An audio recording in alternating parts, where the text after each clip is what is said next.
అర్థం చేసుకుంటున్నావని ప్రణతి అంటుంది. గొడ్డొచ్చి పిల్లని ఎక్కిరించడం అంటే ఇదే, నువ్వు నోర్ముయ్ అని పార్వతి అంటుంది. ప్రణతి అన్నదాంట్లో తప్పేముంది అంటే ఆంటీ అని భరత్ మధ్యలో దూరుతాడు.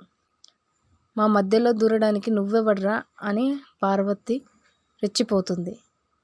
ఇక ఇదంతా చూసి ఆవేశపడకండి అత్తయ్య, అసలే వయసు పెరుగుతుంది, ఆరోగ్యం జాగ్రత్త, వెళ్ళిరండి అని సెటైర్ వేస్తుంది అవని. దీంతో తల్లి కొడుకులు వాళ్ళ ఇంట్లోకి పోతారు. ఇక ఆరాధ్యని లోపలికి తీసుకెళ్ళి అసలు ఆ పాపని ఎందుకు కొట్టావమ్మా అని అవని అడుగుతుంది. కావాలనే కొట్టానమ్మా అని షాకిస్తుంది ఆరాధ్య. అదేంటి, కావాలని కొట్టడం ఏంటి, అది తప్పు కదా అని అవని అంటుంది. అది కాదమ్మా, నా అమ్మ నాన్న ఎవరో వాళ్ళకి తెలియాలనే